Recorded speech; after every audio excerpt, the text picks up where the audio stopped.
Hello friend, cook with Ranu में आप लोग का स्वागत है। आज मैं आप लोगों के लिए एक बहुत इंटरेस्टिंग रेसिपी लेकर आई हूँ और मुझे पूरी उम्मीद है कि आप लोगों को काफी पसंद आएगा। अगर आप लोगों को अच्छी लगे तो आप मुझे लाइक करें, सब्सक्राइब कीजिए और शेयर भी कीजिए और कमेंट्स में जरूर बताइए कि आप लोगों को मेरी रेसिपी कैसी लगी। आपके कमेंट्स मुझे मोटिवेट करते हैं ताकि मैं और भी अच्छी अच्छी रेसिपीज आप लोगों के लिए लेकर आऊँ। तो चलिए स्टार्ट करते हैं।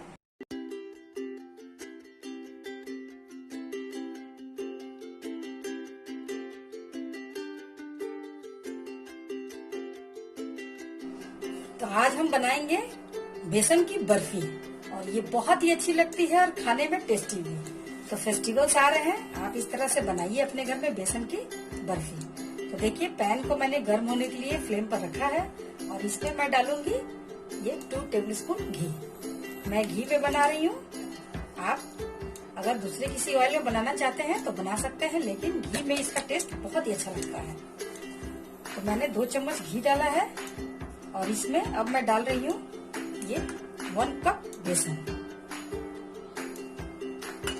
और मैं थोड़ा सा बेसन 2 चम्मच और डालूंगी इसमें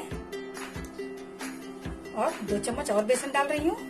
तो ये 1 फुल कप और 2 टेबलस्पून बेसन मैंने डाला है। अब इसे आप इस तरह से चलाते हुए भूनिए। अब हमें बेसन को भूनना है। अगर हमें घी इसमें समझ में आएगा तो अभी हम और डालेंगे। अभी हमारा घी पहले इसमें मेल्ट होने दीजिए। तो देखिए, हमारी बेसन थोड़ी सी सूखी सूखी लग रही है। तो इसमें हम 1 टीस्पून घी और डालेंगे और अब इसे आप अच्छी तरह से मिलाइए। हम एक ही बार में बहुत अधिक घी नहीं डाल रहे हैं, क्योंकि बाद में जब बेसन भुनने लगता है तो घी अपना ऑयल सेपरेट करना स्टार्ट कर देता है, इसीलिए।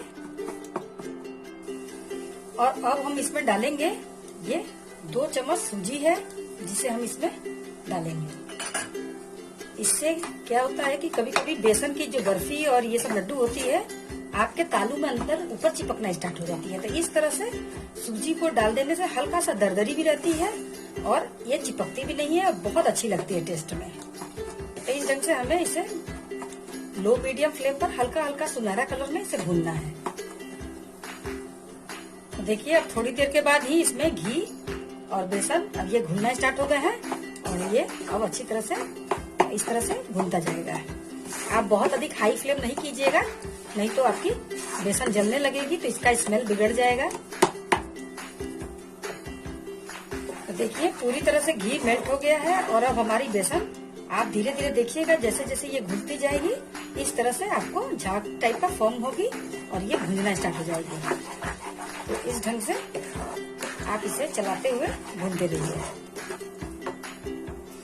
तो देखिए, अब मेरी बेसन हल्का रेडिश होना स्टार्ट हो गई है।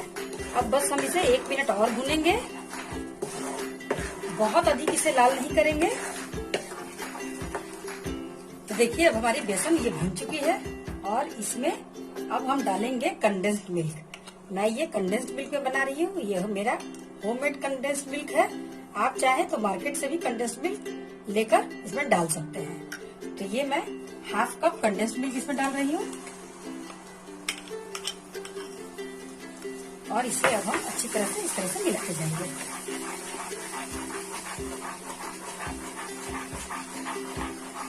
कंडेंस्ड मिल्क डालने से आपको इसमें अलग से शुगर मिलाने की जरूरत नहीं है। देखिए, कंडेंस्ड मिल्क मैंने डाला है तो ये इस तरह से अब गाढ़ा आपको बर्फी जैसा बनाने के लिए अब ये गाढ़ा बैटर हो गया है। तो अब हम इसमें डालेंगे फ्लेवर के लिए ये 2-3 इलायची को मैंने क्रश करके लिया है, इसमें मैं डालूंगी। आप इसमें अगर चाहें तो ड्राई फ्रूट्स क्रश करके डाल सकते हैं, लेकिन मैं ये प्लेन बर्फी बना रही हूँ तो इसलिए मैं इसमें कुछ नहीं डालूंगी।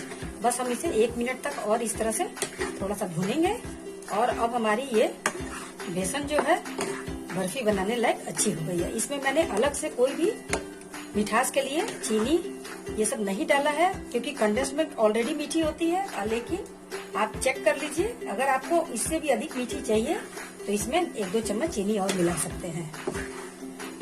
तो इस ढंग से देखिए मैंने भून लिया इसे और हम फ्लेम को ऑफ करेंगे और इसे अपन चलिए जमने के लिए डालते हैं। मैं इसे इस बेकिंग ट्रे में जमाऊंगी।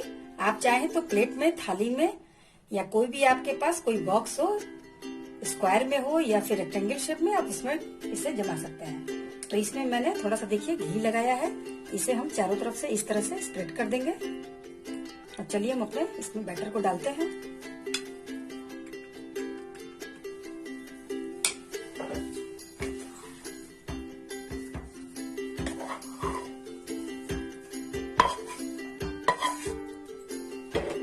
और इसे आप इस तरह से स्पैचुला की सहायता से एक शेप में इसे इस तरह से दबाते हुए बर्फी टाइप में आप इसे फैलाइए।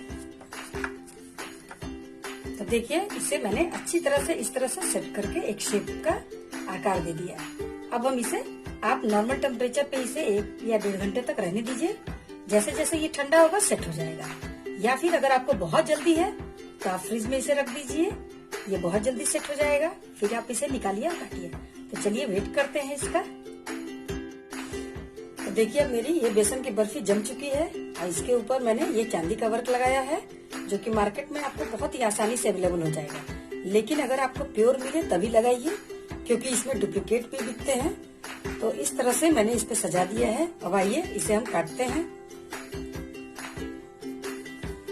तो चलिए इसे अब हम शेप में काटते हैं। तो इस ढंग से आप इसे देखिए कितनी आराम से मेरी बर्फी कट जा रही है। अंदर से बहुत ही सॉफ्ट है।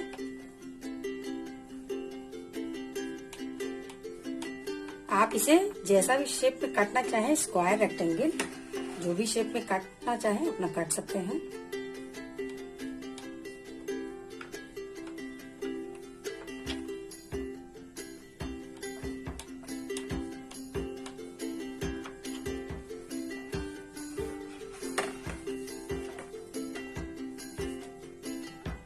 तो देखिए इस ढंग से ये हमारी बर्फी बनकर रेडी है।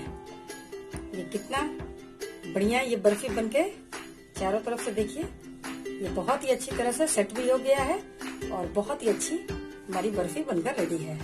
और बहुत ही आसानी से आपको ये निकल भी जाएगी। इस तरह से आप चाकू की सहायता से धीरे धीरे अपनी बर्फियों को निकालिए। देखिए और इस तरह से आप इसे सर्व कीजिए। तो कैसी लगी आपको मेरी ये स्वीट्स? बहुत ही अच्छी और डिलीशियस है ये मिठाई। इसे आप अपने घर में जरूर ट्राई कीजिएगा। और त्योहारों में तो ये सब अपने घर में बनाई हुई मिठाई की बात ही कुछ और होती है। तो अगर आप लोगों को मेरी ये रेसिपी अच्छी लगे तो जल्दी से लाइक और सब्सक्राइब कर दीजिए। तो लीजिए हमारी मिठाई बनकर रेडी है। इस ढंग से आप इसे सर्व कीजिए। और जो लोग नए हैं चैनल पे वो भी जल्दी से मुझे सब्सक्राइब करें, ताकि इस तरह की यम्मी रेसिपीज उनके नोटिफिकेशन पे मिलती रहे। Okay, take care and bye.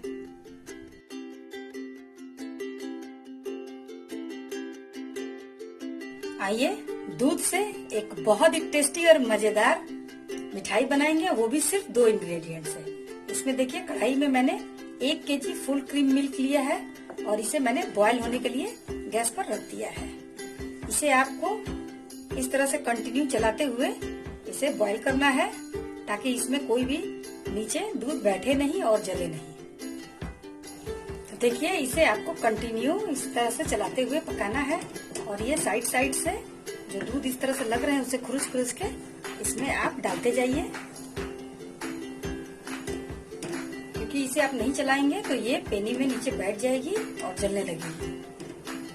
तो इस ढंग से इसे चलाते हुए आप पकाते जाइए।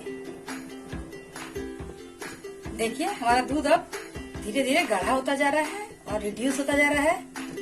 और इस तरह से आप इसे कंटिन्यू चलाते जाइए और साइड साइड से इसको खुरचते जाइए।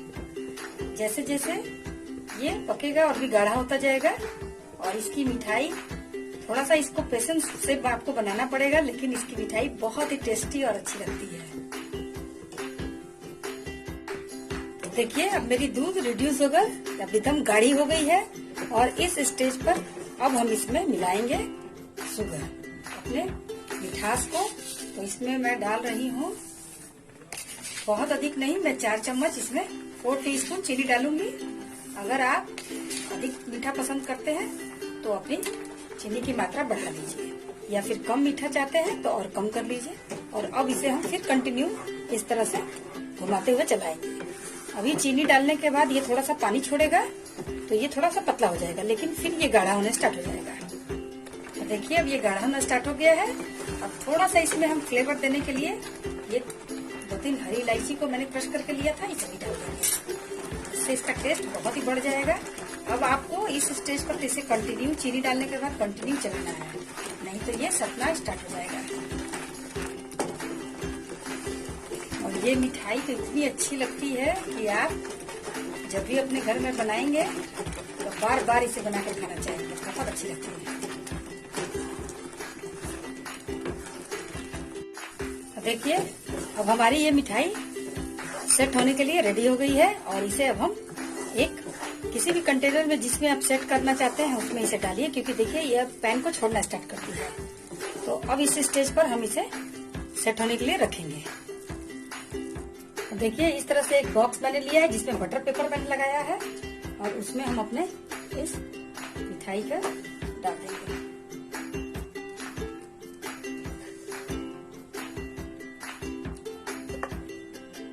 देखिए इसमें मैंने सेट होने के लिए रख दिया है और इस तरह से स्पून की सहायता से आप इसे पूरा बराबर कर दीजिए। और अब मैं इसे 1 घंटे के लिए नॉर्मल टेम्परेचर पे ठंडा होने दूंगी। अगर आपको बहुत जल्दी है तो आप इसे फ्रिज में रख सकते हैं, ये बहुत ही जल्दी सेट हो जाएगा। लेकिन मैं इसे बाहर रख रही हूँ, जब सेट होता है तो चलिए अब मिलते हैं फिर। तो देखिए अब हमारी ये स्वीट्स जमकर रेडी हो गई है। आइए इसे अब हम इसमें से निकालते हैं।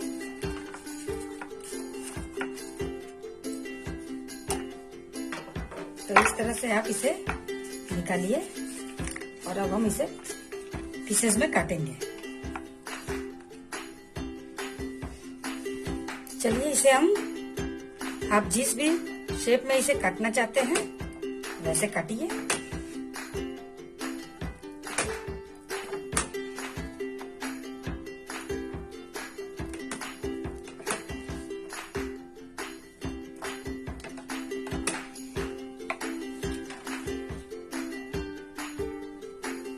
देखिए इस तरह से ये हमारी स्वीट्स कितनी मजेदार बनकर रेडी हुई है। हमारी मिल्क केक बनकर रेडी है।